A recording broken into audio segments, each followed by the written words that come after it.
Welcome to the Jack Hopkins Show podcast, where stories about the power of focus and resilience are revealed by the people who live those stories. And now, the host of the Jack Hopkins Show podcast, Jack Hopkins. Hello and welcome to the Jack Hopkins Show podcast. I'm your host, Jack Hopkins. Today I am excited to introduce to you Kimberly Whaley. She is a tenured law professor, writer, and legal contributor for ABC News and a former legal analyst for CBS News. She is an expert in civil procedure, constitutional law, administrative law, and the separation of powers. She writes on democracy and the separation of powers, outsourcing government, and the federal administrative state. Before joining ABC News, Kim was a contributor for the PBS syndicated BBC World News and BBC World News America. She is also an op-ed contributor for Politico, The Atlantic, The Hill, The Guardian, and The Bulwark, and a regular commentator on NPR's Morning Edition. She has authored 4 books. Her latest, and the fourth, you're going to learn a little bit about today in this episode. It's called Pardon Power: How the Pardon System Works and Why. And it will be released on September 2nd. Kim is best known for her ability to demystify legal concepts. And believe me, in this episode, she's going to demonstrate that. And I have to say, I was impressed. She's somebody that can take that otherwise complicated concept and explain it to you in a way that somebody in the 5th grade could understand. And that's a real gift. Kim graduated from the University of Michigan Law School. She has also argued several cases before the United States Court of Appeals for the D.C. Circuit and other appellate courts. Whaley is a tenured professor of law at the University of Baltimore Law School, and her current role for ABC News began with the hearings by the House Committee on January 6, 2021, and now spans other breaking legal news. She hosts a periodic show called #SimplePolitics on Instagram, and you can find out more about her at KimberlyWhaley.com, and that is WEHLE.com, KimberlyWhaley.com. I had to cut out so much of her resume. There's just, I could have put another 10 minutes of experiences and credentials and things that she's accomplished in there. So I had to kind of pick and choose and go through so we could get right into the show. But believe me, there's a lot more to Kimberly Whaley. And you're going to find out some of the a lot more in this episode of the Jack Hopkins Show podcast. Let's get right into the show. Okay, so Kim, let's get into why you decided to write your book that will be coming out, and remind me, I think it's September 2nd that goes live.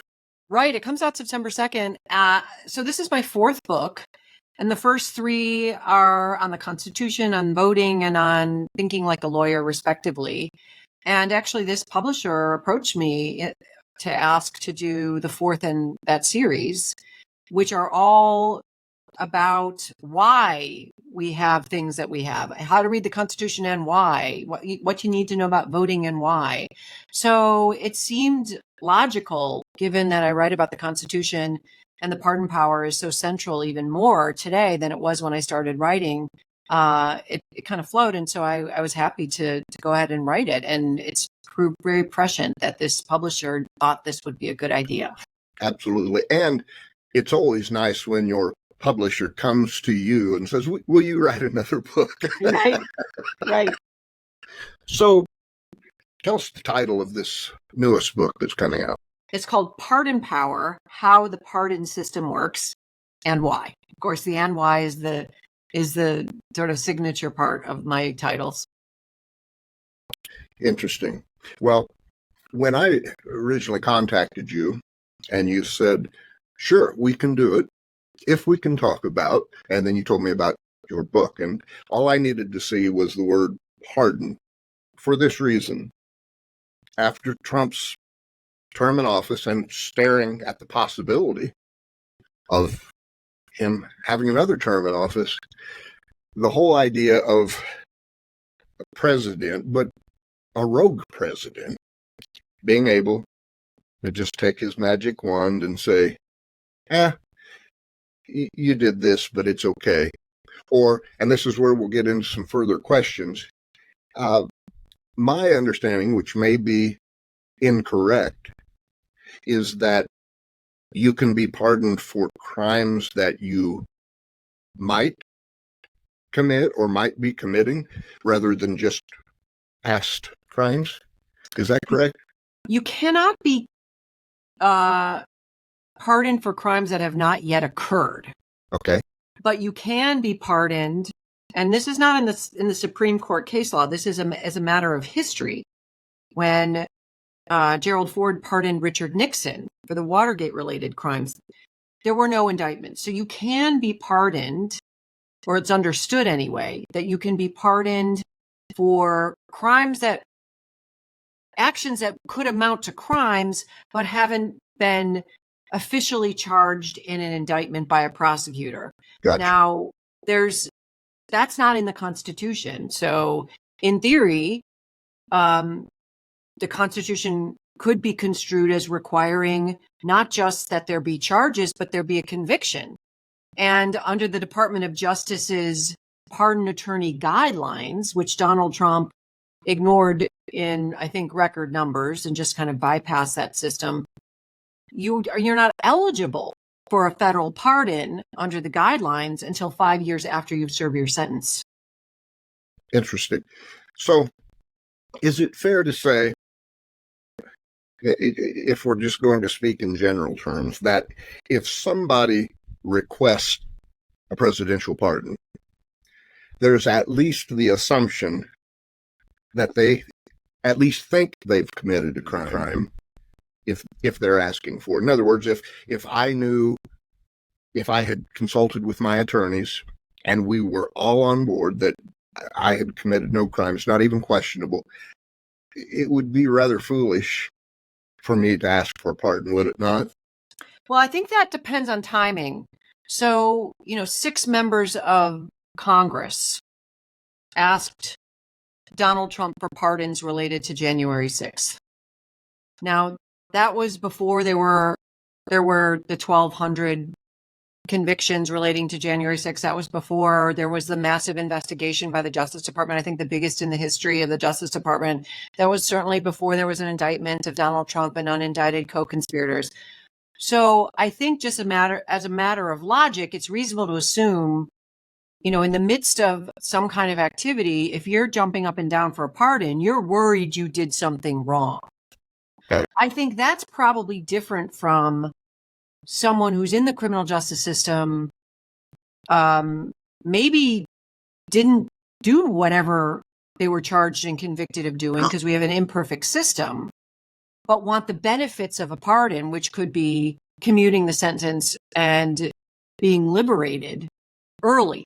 Now, that person might say, I want a pardon, even though I didn't do it. Actually, I'm the best person for a pardon because I should be shown mercy because I didn't do it, right? So I think those are two different things.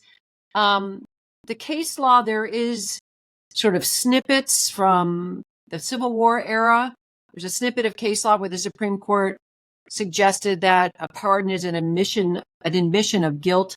But legally, it doesn't really make a difference, right? It's just more translate that way. Yeah, right. I think logically you're right, though. If you just did something wrong and you're running around looking for a pardon, so that you don't get charged, most reasonable people would think you have some fear that what you did was criminal. Right. One person that comes to mind for me is Andy Biggs. Andy Biggs being an attorney, I'm fairly certain Andy Biggs is an attorney. It would seem to me that somebody like him would be fairly well versed on the law and might know some things about a pardon and when to ask and when not, that somebody who wasn't an attorney may or may not know. So it stood out to me when it was found that he had asked for a presidential pardon, because I felt like he probably knew better than some whether he needed one.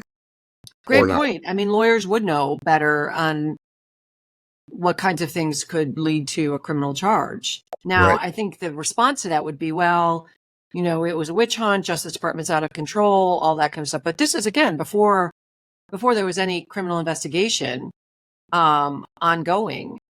And I think it's deeply, deeply troubling to this day that there were 6 members of the United States Congress who acted in any way other than with pure fidelity to the rule of law, democracy, and the Constitution, Right. which meant the peaceful transfer of power to Joe Biden, who was the duly elected president of the United States based on the Electoral College that is based on votes cast by regular Americans. I mean, that's how we do it. So the fact that they asked for pardons, you know, suggests there's some kind of cancer within that caucus. Right. That by all accounts has not been ameliorated as we go into the November election. Now, I'm not going to ask you to think from Merrick Garland's head. I want you to think from you, if you were the United States Attorney General. Would the 6 people who asked for a pardon be of special interest to you as the AG? The AG, I think, has, not having been in that position, I can only speak just speculatively, has sort of political ramifications that has to come into play. And he might say, listen, members of Congress, there's an even higher bar to investigate them. That being said, we saw Senator Menendez convicted, this just in the last few months. So it happens. My perception of Merrick Garland was that he was overly cautious. And I say that because it took years to appoint Jack Smith, Right. who then acted quickly, but not in time to deal with all of these appeals to the Supreme Court, which I think the Supreme Court majority has functioned in very disturbing ways that probably no one could have anticipated. But Right. if all of this had gotten off the ground earlier, we might not be in the position now where we're going into an election where a major party candidate has been charged, I think, with a total, 88 felonies, and only a handful in the state of New York have actually gone to trial. That shouldn't be the case when polls suggest that it's meaningful to voters to know whether a jury of their peers, looking at the evidence and assessing it by the standard of beyond a reasonable doubt, believe that these allegations are true. And I think the Supreme Court, for a lot of reasons, we can get into the specifics of the opinions, that the Supreme Court has done a grave disservice to democracy by, I think, on very weak grounds, holding all of this up indefinitely. Absolutely would agree with that. Here's a question for you, because I've seen this a lot on social media. And as a layperson, it's something I can quickly jump on as well, say, hell yeah, that's what we should do. But there was a time when Jack Smith announced, and this was regarding the case before Judge Eileen Cannon, that he was wanting to make public some very, very disturbing information that he had about the crimes that Donald Trump had committed, or things related to that. And then it we didn't hear anything more about it. Now, I understand there can be multiple reasons with as kooky as this case has been and the number of times that it's been delayed.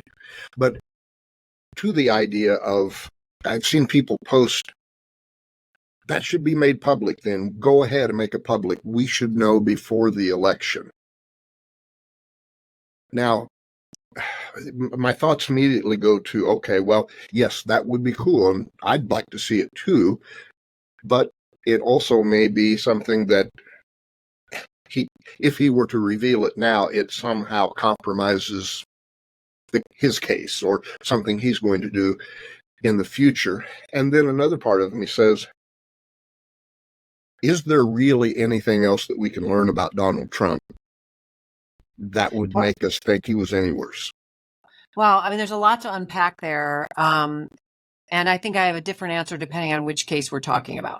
Okay. If we're talking about the January 6th case versus talking about the Mar-a-Lago case. Talking on the about January Mar-a-Lago. Oh, Mar-a-Lago. On the January 6th case, I agree that we've seen the House committee hearings and report. I mean, I don't think there's anything really new in January 6th for the public.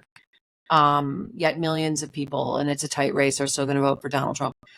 On both cases, there's a federal rule of criminal procedure 6E that makes it illegal to share grand jury information. So there might be certain categories of information that Jack Smith cannot make public without a court order.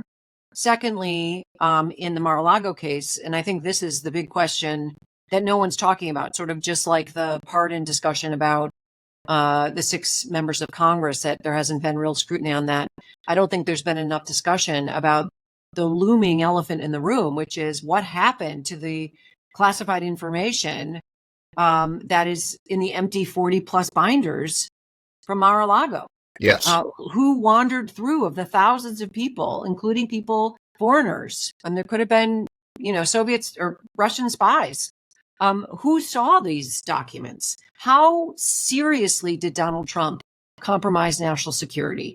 I don't think there's any logical argument to even suggest beyond a doubt that he did compromise national security. That's why there are all these rules that limit who has access to this kind of information. Yes. So of course there's that piece, right? There's that piece of how much, and there's also statutes that bind the trial. You have to sort through what can even go before a jury. The government has to decide, listen, if we use this evidence, it's going to be made public because in fairness, the defendant has to see it. Is that going to create a chain reaction of other problems for the national security apparatus of the U.S. government? So I think it's really, really thick and complicated. My last point on that has to do with the immunity decision, which is, and I had a column that came out today in the Bulwark that breaks down the decision and what the next steps are. But the bottom line is the court essentially directed the judges and the prosecutors and defense counsel to go through every single piece of information that would be put before the jury and put it through a multi-factored immunity test. Now, this is unprecedented. Criminal immunity for presidents is unprecedented. They didn't really give a roadmap for how to do it. But it's possible, and I think likely, that the Justice Department will ask for what's called an evidentiary hearing before any trial. They might go to Judge Chutkan in the January 6th case and say, can we have a hearing to go through all the evidence to see which can go before a jury and which cannot? If that happens, Jack, we're going to see it as a matter of the American public. We will see it, even though there's not a jury trial. In Mar-a-Lago, of course, Eileen Cannon dismissed the entire indictment. So nothing's going to happen in that case. And certainly any request, I think, by Jack Smith to make public evidence that bears on that case will be denied by Eileen Cannon. So we won't see it either way. And I think that's an important point because I think a lot of people are confused about one statement that you just made. You said nothing's going to happen with the Mar-a-Lago case. So for all intents and purposes, that's over. Well, there'll be appeals, but for now it's been thrown out. It's been removed from the docket of the federal court in Florida. It is no longer active. It's deactivated and dead. Okay. Because she ruled that Jack Smith was unconstitutionally hired. So if he's unconstitutionally hired, the idea goes, everything he touches is also unconstitutional. That theory was laid out by gratuitously by Justice Clarence Thomas in a concurring opinion in the immunity case. And swiftly after that, she tossed it out. I think it's wrong. Most legal experts think it's wrong and it should be reversed on appeal. But until there's a reversal on appeal or DOJ decides to go forward with the case without Jack Smith and just use regular DOJ prosecutors, which they could do, it's dead in the water right now. Would it be fair to say that when it comes to law, that in theory, law is fairly black and white, but in practice, it's not so black and white, at least when it comes to trials? I appreciate the question so much because I think increasingly I've been teaching law for a long time, over 15 years now, and increasingly students come in thinking the law is black and white. And in part because we're so polarized, everyone's thinking in black and white. Yes. And thinking in black and white means this is my position. I'm going to give you a bunch of reasons why I'm right and you're wrong. So you've already decided what your conclusion is, which is I'm on this team. I'm on team red. I'm on team blue. And here's all the reasons why I'm right and you're wrong.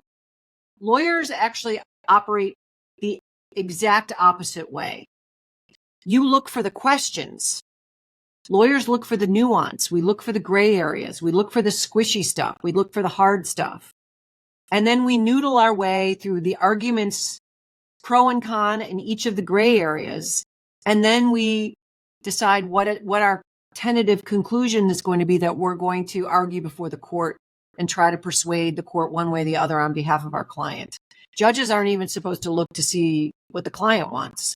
So it's exactly the opposite. And think about how the Constitution is 235 years old with 4,000 something words. Right. It's like a biblical text or a poem. Yes. There's so much in there that's undefined and vague. There's no way to do it in a black and white way. So I think the modern right-wing court and conservatives who celebrate the court promoting this idea of originalism or textualism, it's a myth. It's a lie. There's no way to read the Constitution in a black and white way. Everyone is going to have to interpret it. Judges judge. So judges are going to judge what it means. Right. And the question is, what tools will you use to resolve the ambiguity? And my problem with the modern version of saying, oh, textualism, the plain reading, is that judges are injecting their own personal, subjective, ideological, and political views for filling in the blanks. I'd rather say, okay, if we don't know what it means, let's go back and look at why we have a constitution. What is the rule of law supposed to do? What does democracy mean? What does it mean to have freedom and liberty and equality? Why did the revolutionaries fight and die to kick out King George III? Right? Why did they take the risk to themselves and their families to do something that radical when King George III had the army and Americans did not, right? Because they didn't want to be bossed around by a king anymore. I think that's a more honest way of resolving the ambiguity. It gets vilified as, living constitutionalists, progressives making stuff up. But no, actually, it's much narrower and more adhering to the foundations of our charter document and our country's ideals than saying, oh, well, I'm going to pretend this is black and white, and then I'm going to just read it the way I want it to be. Right. That I have a problem with. Do you think the actual writing and construction of the Constitution, and as it relates to the ambiguity, do you think that was intentional in that, okay, we're going to establish this, and this has got to be how it is for a long time, so we need to build in a little ambiguity? Or was it just kind of a slip up, or they were limited by resources they had or time that they had to be able to make it more specific? How do you think that played out? I think it was the first for a number of reasons. First of all, it was a negotiation, right? It was a compromise with the ratifying states, and there was a lot that was hashed out. But the original Constitution did not include any actual affirmative laid out rights for Americans. The Bill of Rights came a few years later. The First Amendment that says you have a right to free speech, freedom of association, free press, freedom of religion. All of that came later, right? The Fourth Amendment's ban on unreasonable searches and seizures. They were really mad, the framers at King George III, who was running around with what's called general warrants and barging in people's houses and taking their stuff and snooping on them. But that came later. And in part, I think the idea was if you take a monarch, a king, who had all the power, because the monarch's power came from God. So you couldn't question the king. The idea was God picked that person. So that person decides who gets justice and who does not. Instead, the framers said, okay, we're going to break it into a three-headed monster or a three-headed government. No one gets all of the power. And they really thought if they did it that way, they wouldn't, at least some of them thought they wouldn't need a Bill of Rights, because each branch would just check the other branches and no one's rights would get trampled on. No president could arrest you for your political views because there'd be a Congress and courts to tamp down on the president. They swiftly decided, to add some things, the Bill of Rights, but for sure they didn't expect it to answer all the questions. There are in other parts of the world detailed codes, documents setting forth at length specific rights and liberties. We don't have that.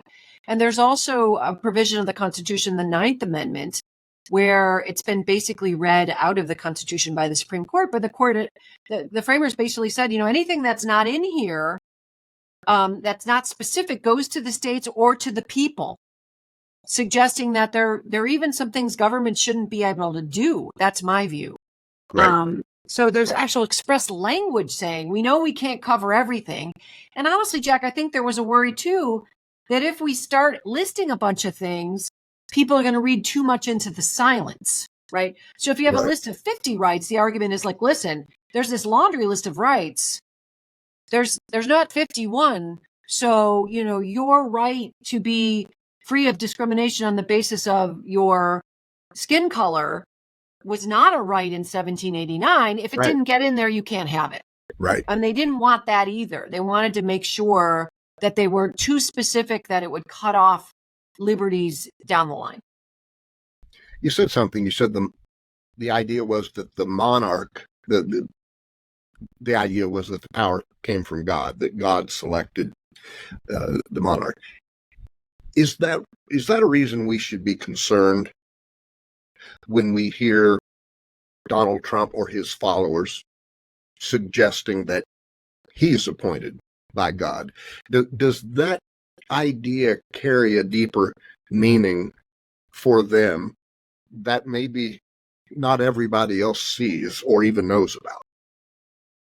Well, I've read that and I've heard that there is this connection, this association between Donald Trump and God or Jesus. And I think it's reportedly been proselytized in some of the churches across America. I think it's very, very dangerous. And the reason it's dangerous is because with a monarch or a king whose, in theory, power comes from God, the idea was if you slayed the existing king on the battlefield in England, God wanted you to be the new king, and God put you in a position where you could kill the other king. That's the idea. But the problem is, I don't know if people are listening are visual learners, a lot of my students are, but imagine a triangle, right, in your mind. A king is at the tip of the top of the triangle. So there are winners and losers, people who get rights and don't get rights based on what the king wants. And so even if you like Donald Trump, if you change the structure to an unlimited monarchy or dictatorship, you might have a right today, but you've trashed the entire system. And down the road, you or your children or your grandchildren, the new monarch might deny your family rights. And there's no checks and balances.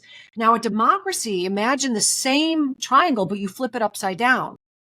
So the tip of the triangle is at the bottom, and at the top is where the power is. That's a democracy.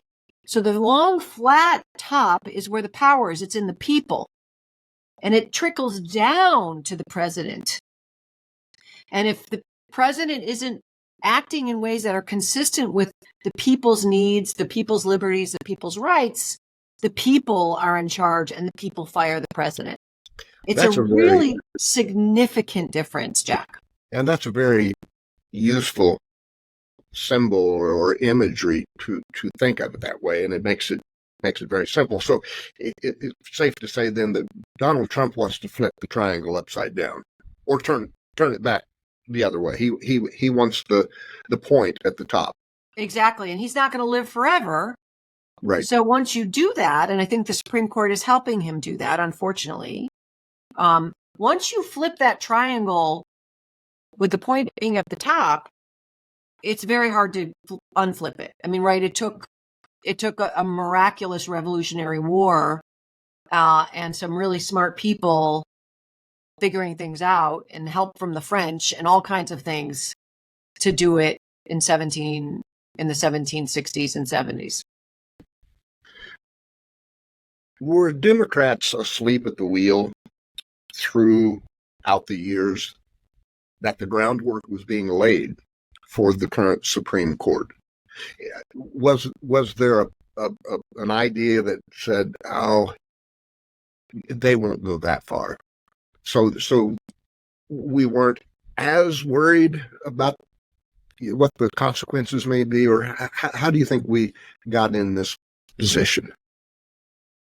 I do think the Democrats and others were asleep at the wheel. And a lot of American people were asleep at the wheel. And I think it's for a number of reasons. And maybe they're good. I think there's a normalcy bias and there's an optimism. And there's also a desire to not, look behind the corner at something dark. I also think it's just, we don't understand as Americans what it looks like to live in an authoritarian system. We don't understand that. Like I lecture and speak in Europe.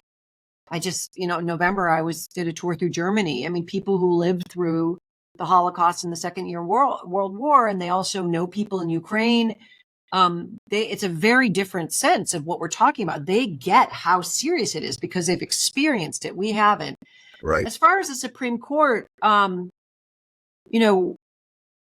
are a couple pivotal issues, but Mitch McConnell, the former Senate Majority Leader, when he was Senate Majority Leader, has been spearheading this and others for decades, understanding that if you take over the Supreme Court, you take over the Constitution, because when the Supreme Court interprets that ambiguous language, that acts like you're amending it. Yeah. If Jack, you and I were going to do it, we'd have to get super majorities in both houses of Congress and in state legislatures to actually amend it. But if you get 5 people on that court, you can do it with swift of a flick of a pen, and it's there until they retire, right? Or there's some other reason you can add justices to a different configuration. Now, when Mitch McConnell was Senate Majority Leader, he got rid of the filibuster for Supreme Court nominees. So prior to Justice Gorsuch, you had to have a 60% supermajority to get any justice on the court, because you needed those extra 10 votes from the other side. And there weren't these big battles over Supreme Court justices. Most of them were put on with supermajorities in the Senate. So he got rid of the filibuster. So the last 3 justices, Gorsuch, Kavanaugh, and Coney Barrett, were put on with a bare majority.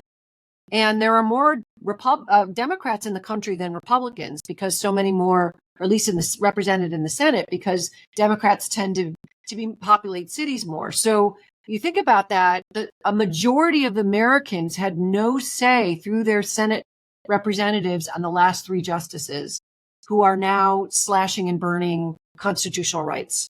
That is inherently and anti-democratic. But I'll say one more thing as far as the Democrats. A key moment was when Barack Obama appointed Merrick Garland 8 months before an election, and Yes.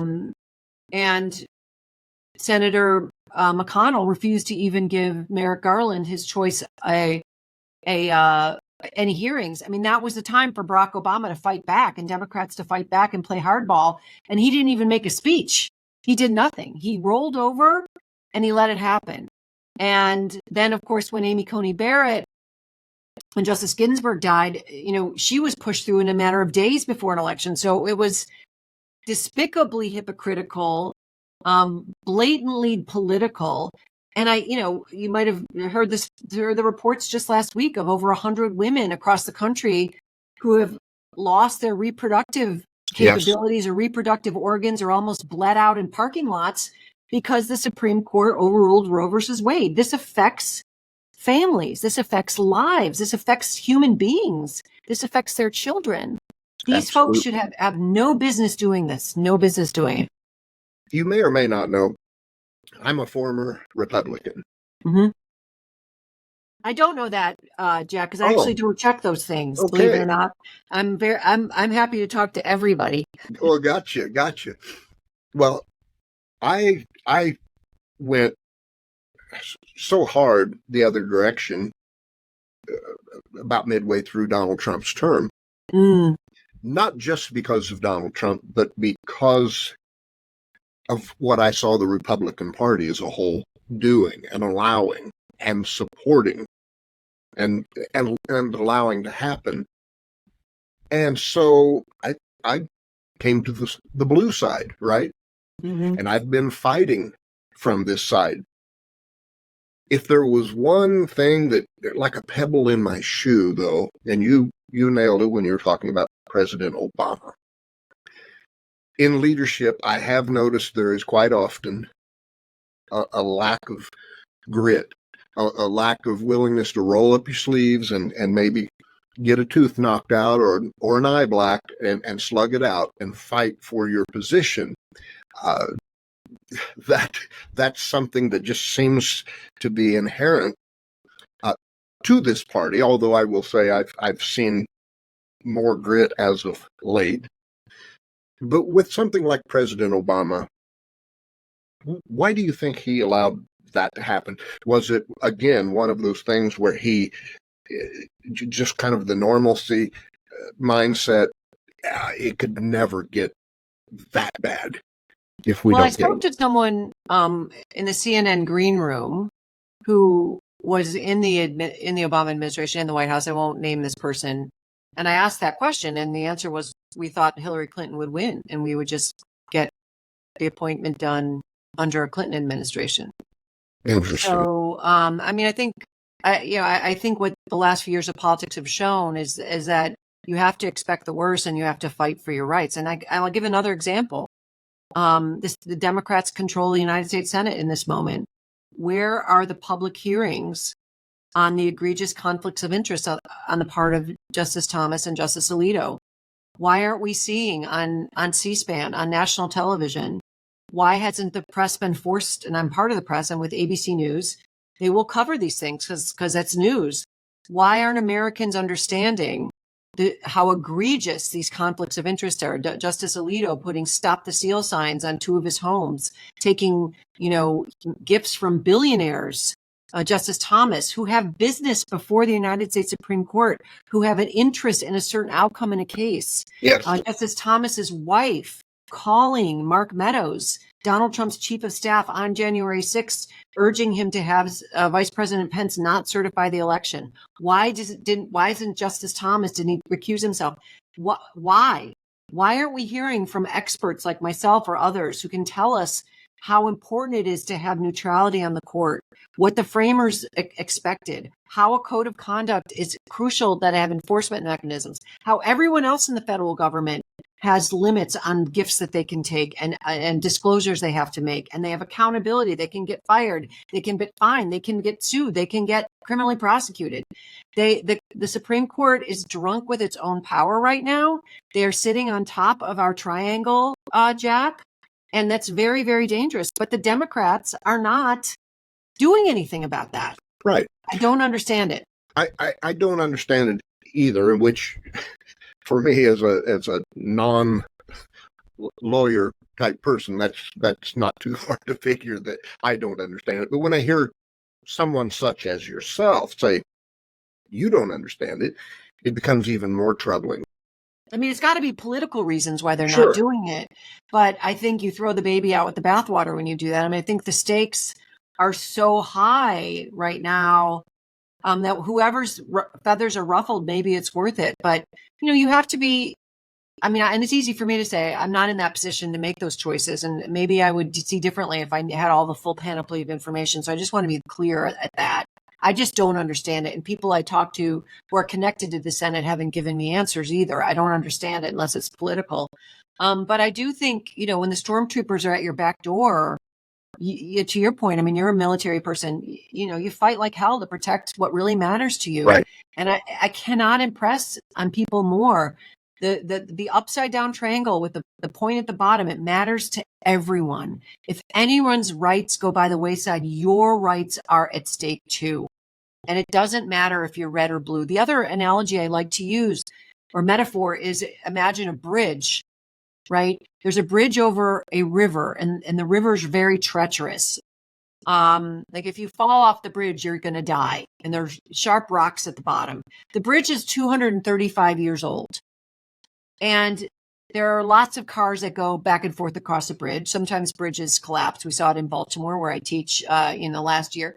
But imagine there are police officers on the bridge who conduct the traffic and decide who gets to go. There's no lights, red light. It's police officers. Sometimes they're officers in blue uniforms. Sometimes they're officers in green and red uniforms.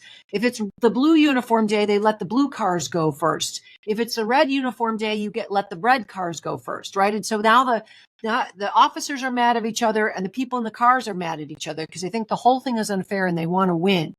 Meanwhile, no one's paying any attention to the bridge. The water has been wearing away the grouting. It's starting to crumble. No one's paying attention to the bridge. And this is my question, Jack. When the bridge goes down, who survives? The red jacketed people or the blue jacketed people? It's such a brilliant question. And the way you describe it, I love how you use this imagery. And I'm assuming you do that when you teach as well, which really you are teaching right now. The listeners are getting an opportunity to experience this because it takes a something that's kind of an abstract idea. If you don't explain it that way and it puts it into something you kind of hold and feel and see and touch, and it makes sense. As far as the question, inside of your mind, when you ask that question, which way does your gut go? I mean, I think no one is saved. Everybody goes down. Yeah. Everybody goes down. That's the point. There's no winners and losers. Everybody's a loser. And there's certainly, if you survive it has nothing to do with whether you're in a blue car or a red jacket or a blue jacket. Right.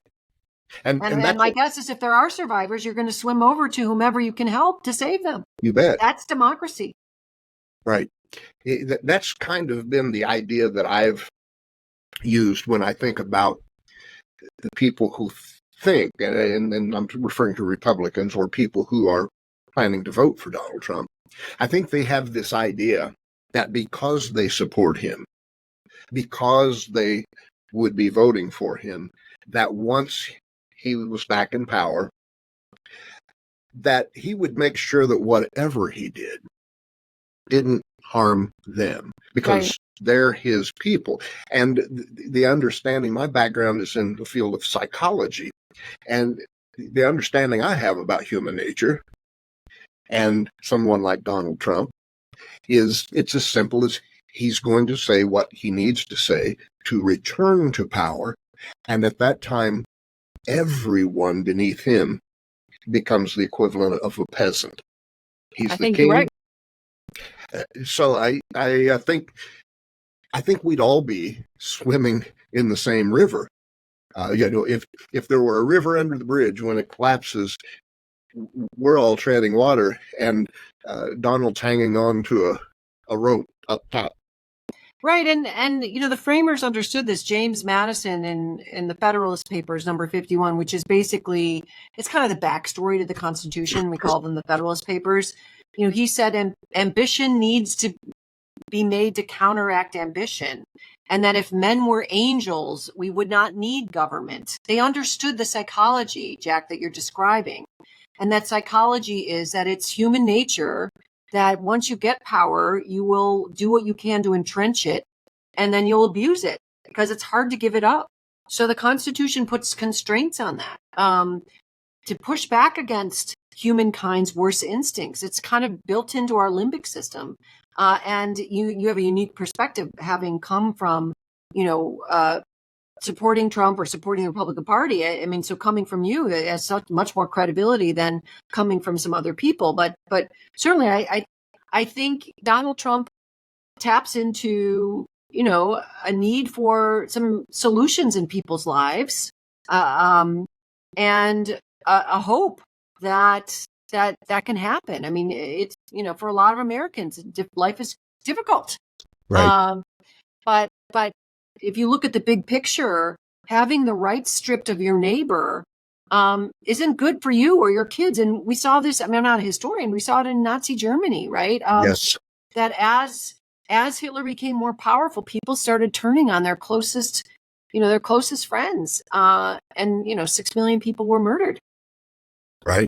I'm not saying that's going to happen in the United States, but it's in our, my grandparents' generation, right? It's not that far afield in our history. And I think if you met anyone from Germany, I mean, they're not irrational, unreasonable people. It's right. Psychology, as you indicated. It's just psychology. It is. When I was through traveling the world and doing my thing as a single guy, I returned to the town that I grew up in, which is, give or take, 6,000 people, right? In the county that I live in 2020, of the people who voted, 78% of them voted for Donald Trump. This is a very deep red county. Now, it's a rural county, so it's one of those, and I know when I say this, a lot of times people kind of maybe roll their eyes or think, yeah, right. But when I tell you, I know 5,000 of those 6,000 people, I do. Now, that doesn't mean I have coffee with them. That means I know their names. That means I see them often in grocery stores. And I mean, 6,000 people, when that includes kids as well, that's not that many adults, really, when you think about it, right? Maybe 2,000, 2,500 adults. And if you've lived someplace for decades and you get the town newspaper where every death, every marriage, it's really not a stretch to say you know about those families. You may have never spoken to them, but you know them. And with that being said, when I made the switch to basically started attacking Donald Trump on social media and going at him hard, and I'll get to kind of the background of why that is in a minute, I instantly was the black sheep of this county. There are people I've known for decades who won't give me the time of day now, because it is here. This is kind of in the Bible Belt where I live. So you've got that aspect, and then you've got the Trump aspect, and they're all kind of woven together. And if you pull away from one, you're pulling away from both. And it's a really wild thing to be able to look at people I've known and trusted and know who are otherwise intelligent people, because I've seen decisions they've made throughout their lives, and to see them wrapped up in this so tightly that they are blinded to what the future holds for them if he comes back to power. And everything, things like you've written in your book, that again is coming out September 2nd, those are things they would argue against, because if they cut against the MAGA reality at all, then they have a justification for it. How do we, from a legal perspective, how do we fight against that? I assume one way you see to fight against that is to educate people, which is likely why you've written the books that you have. Do you encounter that in the classroom at all, where you have differing positions and where you guys flesh this out and debate political? Well, it's gotten to the point where even talking about the Constitution has become political and politicized. Your story is really tragic, and but I think you know better than I, but it's happening across the countries, and it's happening within families, and it's happening. It's breaking up marriages, and you know, I do think a big piece of it is education. And I mean, my book is on the pardon power. The president can pardon any crimes, right? And think about this, and this is what I've been very critical of the immunity decision, because think about this, you know, the court essentially said if the president uses official power, he or she can commit crimes. So say you're a Trump supporter, say Kamala Harris gets in power, and she knows that she can, I mean, this is all hypothetical. I have every confidence this would never happen with her, but she knows she can kind of do what she needs to do to stay in power. If that means assassinating political rivals, if that means using the IRS to audit donors to the other party, if that means spying on people, blackmail, bribery, all of that. Now the Supreme Court has said there's no oversight. There's no constitutional or criminal oversight. Right.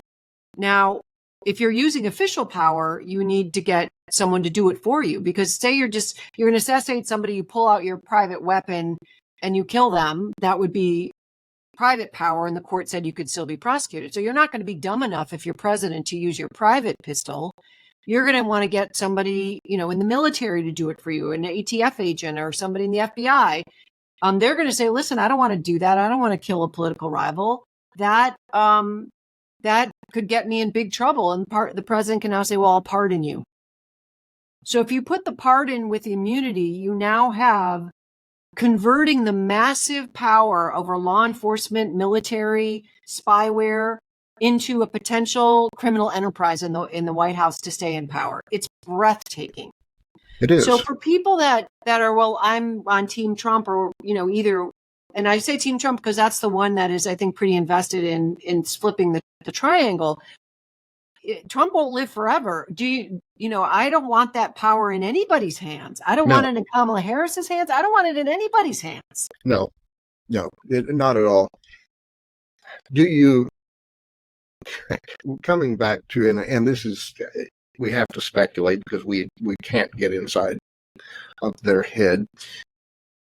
Do you think there's any significant portion of his following, and at this point I consider his following people who are actually going to vote for him? Because in the county that I live in, I would say at least 30 to 40%, because I've seen the stats on how many registered voters actually show up to vote. 30 to 40% of the people I see with MAGA stickers or flags on their trucks or signs in their yard don't even vote. They're just caught up in the excitement and the cult and this power thing. So here's where I'm going with this. You were talking about how a president could become so emboldened with this new ruling from the Supreme Court that you can do what you want. You've got immunity. Just be careful about how you do it, but you can do what you want. From my perspective, I see that also emboldening his supporters, because they are so wrapped up in this idea that they are just an extension of Donald Trump, that they can almost do anything they want to do too. Because when you've got the guy coming out and saying, if he's elected, he's going to pardon all of the January 6th folks in jail, that sends a very dangerous message. Am I wrong about that? Right. I mean, you are correct. There was actually a survey that was done over the summer, just this past summer, on pardons. And, you know, something in the 71 to 78% of Americans on every single question relating to the pardon did not like to see the pardon power abused. They did not want presidents to have the power to self-pardon. They did not want the January 6th insurrectionists to pardon, including majorities of Republicans. And one of the reasons, because these were in the follow-up to these people, a couple thousand, maybe 1,500, I can't remember, that were surveyed. When asked, well, why don't you want the January 6th insurrectionists pardoned? That's what they said. They said it's just going to invite people. It's going to motivate people to use violence around elections and around politics. That's not a world, I think, I would guess, if you sat down, if your friends would talk to you again over coffee on a bagel, they would want for their kids or their grandchildren. Right. I really don't think anybody wants that. No, I don't think so either. And is it safe for me to make this assumption that while it's always been true that a president can pardon whoever they choose to pardon, with this new ruling, it's also basically true that a president can imprison anybody that they would choose to, that there would be a path to saying that guy, find some charge. Well, I think a couple reasons. I think if someone is unconstitutional or illegally imprisoned, they could just appeal that action, right? The bigger problem is the secret stuff. So say a president, on your point, decides there are just certain reporters, there are certain thought leaders, there are certain professors, there are certain political figures, agitators. I just don't like them. Right. Now, if the president were to have ordered them picked up and renditioned to a secret prison in some other part of the world with no trace of where they went, yes, and said this was a matter of national security, what the Supreme Court held is when the president uses official acts, that information can't be used in a criminal trial against the president. Right. So it's also almost enhanced the secrecy part. Right. So we already might not know, but the president would be able to do that knowing that, okay, if I get caught, if this person gets the word out, I'm untouchable. I cannot have anything happen to me. And the action that I took now cannot be used in a criminal trial against me, even if that were to ever go forward, because it was my official act. Yes. So there are multiple layers of insulation that embolden or empower presidents now to do the worst things ever. And now let me just say, Jack, what I hear when I have this conversation with people, and I don't ask people's politics, so I don't know if they're Democrats, Republicans, moderates, whatever. It kind of gets back to your question about Democrats and whether they've been asleep at the wheel. I hear, well, that will never happen. You know, we've gone through 235 years. Presidents, you know, we had Nixon, we had some problems, but basically they're ethical. Basically, they follow the rule of law. I mean, I think that's a dangerous way of thinking, because if you don't get your cancer screening and it's at stage 4, it's kind of too late. Yes. And it's pretty important to make sure you don't get to stage 4 if you can help it. And I think democracy is like your body. It deserves the best care we can give it. Right.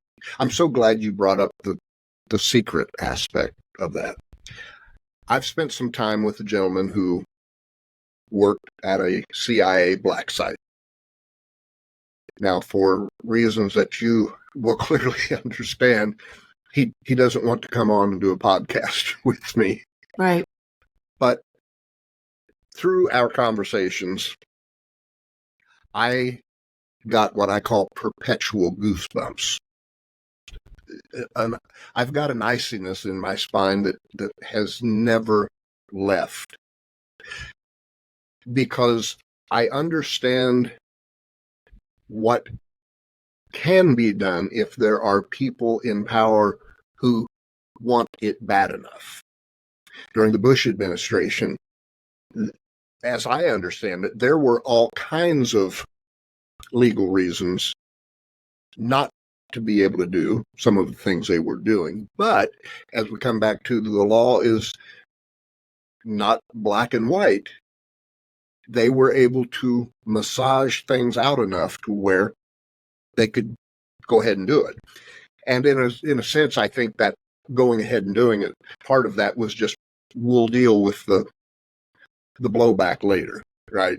Maybe there will be consequences, but we need to do this now, so we're going to do it. Donald Trump could do that. Donald Trump would have more corrupt people around him, I'm guessing, than what President Bush had. So, am I off base? No, I mean, I think the word that jumps out at what you said is consequences. And the fact that you have a background in psychology, you understand this. And let me just explain something else about the law. The law is less about what it says. It's more about the consequences for not complying with it. And let me just give an example from everyone's life. If you drive and you're driving down the street on a quiet street and it says 35 miles an hour, and you go 45, you'll keep going 45 until there's a camera hiding in the bushes and you get a ticket for $75. Then you'll go 35. And usually, oftentimes, people will only go 35 until they pass the camera and then they speed up again. Right. And my point is, it's not the sign. It's not the law, the 35 miles an hour law that slows a lot of people down or everyone down. It's the consequences for violating it that slow people down. So to your point, yeah, I mean, to your point, okay, so the person you were talking with, they at least thought, okay, there could be consequences, we'll deal with them. Right. What the Supreme Court has now done, and you couple it with the pardon power where the president could just pardon people for committing crimes on his behalf, you take the consequence out of the equation completely. Yes. Imagine if there were no tickets for speeding or running red lights in your city or your town.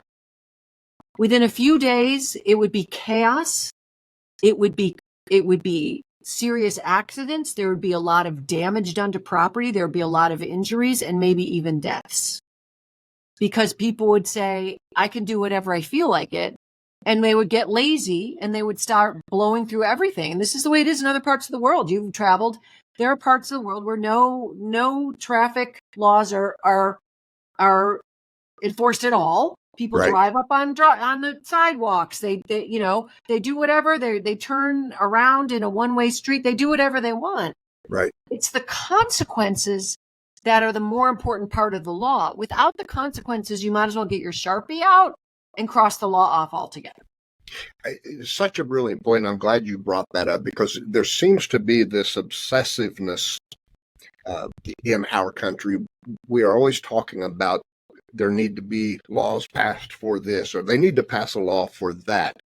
And I to your point, I think we get so focused on the establishment of the law, but hardly anybody ever talks about, okay, but what are the consequences going to be for that law? Because if there really aren't going to be any meaningful consequences, then we may not be that much better off with the law than without it.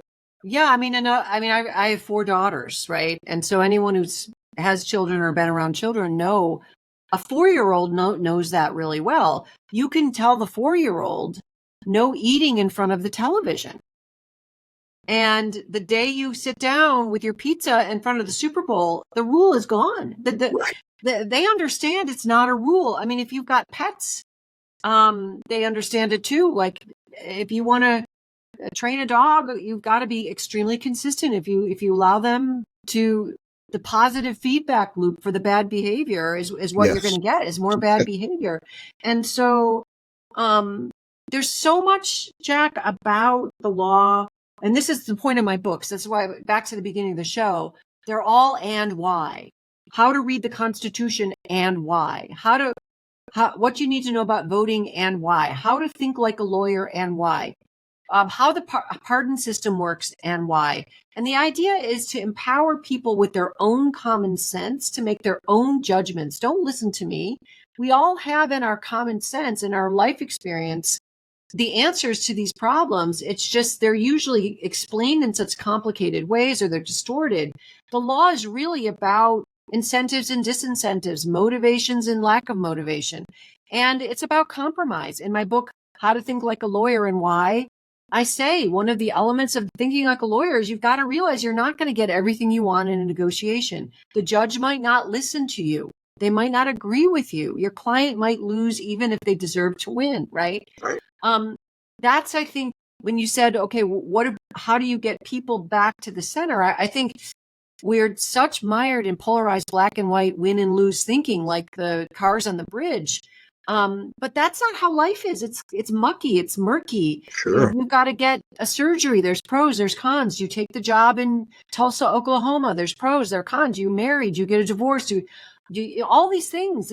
The hard questions don't have clear answers, and you've got to give stuff up. And sometimes you don't get to know what's on the other side. And that's where I say in that third book, How to Think Like a Lawyer, that's where you go back to your value system. And I encourage people in the book, there are worksheets in the book, identify what's that stuff that's really important to you. And that's what you use to make your decisions. And I'll bet our value systems, Jack, the people that you used to be such good friends with, they're probably aligned. I'll tell you one more story. I took my kids to Disney World a couple of years ago. And we were in the Uber going back from the Magic Kingdom to the airport. And the Uber driver wanted to talk politics and could tell within a couple minutes I was not a MAGA supporter. By the time it was probably a 45-minute drive.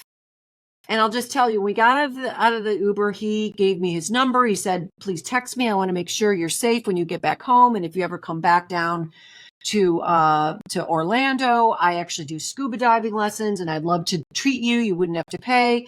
And he said, lady, when I figured out where you were, what your politics and mine were different, I wanted to pull over and let you out of the cab. And my kids said, I have 4 daughters. They said, Mom, we were scared of that man. What happened? And I'll tell you, I shifted the conversation to values. We started talking about values. Who do you trust in your life? Usually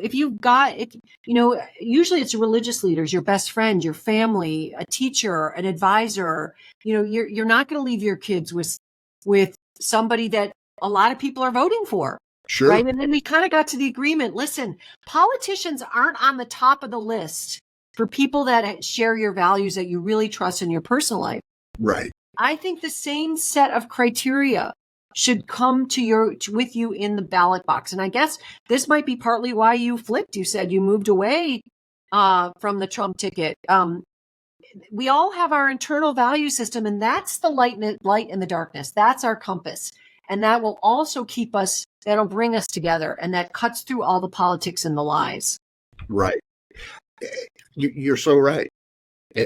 I've always been value driven, and it's fair to say that it's also caused its share of problems in life, because not everybody you match up with in a coworker or some other relationship, not everybody is so committed to their values. In other words, their values are pretty flexible, right? When you stick to your values and you won't conform to the group think, sometimes you're just going to be the odd man or woman out. But that's okay, because, as you say, when you know you're being true to your values, the good feeling that comes from sticking to those and letting that guide you override that being the black sheep factor. How can people find you if they want to get in touch with you? Yeah, well, thank you. So my website, kimwhaley.com, WEHLE, has links to, I have a twice weekly newsletter that breaks down legal questions into a Q&A format for non-lawyers and lawyers read it as well. So if you kind of want to understand, like you're saying, this is confusing to me. Most of this, a lot of stuff I cover there. It's on Substack. I also tweet at Kim Whaley, Kim again, Wehle, and Instagram. And I'll be on a number of news shows and podcasts in the next coming weeks around the pardon power and the book in particular. I'm on ABC News Live when there's legal news, sometimes on CNN, but KimWhaley.com has everything.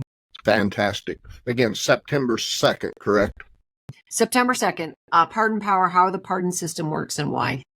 If you were going to say one thing to somebody, if they were to come up and say, Kim, I'm thinking about buying your book. What's one reason you would give me as to why I should, or what benefit would I get from your book?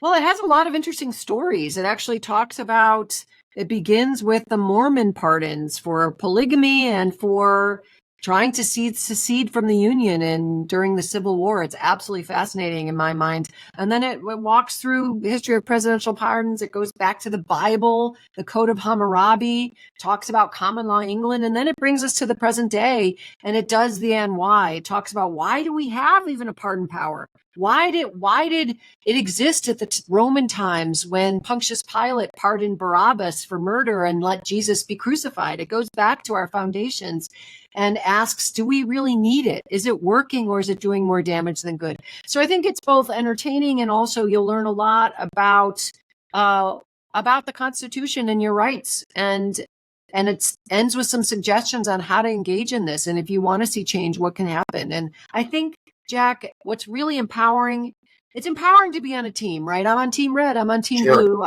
That's very empowering. But even more empowering is to have tools to make your own decisions and come to your own conclusions. And I think that's what I try to do in my book. I think knowledge is power. Without question, it sounds like to me that it will give somebody an even richer foundation for being an informed voter and being able to think through what the consequences would be of voting for this person as opposed to that person as it relates to pardons and the U.S. Constitution. I think you've, just in this podcast episode, you've brought up so many things for people to think about, things for me to think about that I didn't know. So I've come away from this episode with a richer knowledge base than I had an hour ago, and I appreciate that. Well, it's been great to be with you, and I'm grateful for the invitation. I've enjoyed talking to you.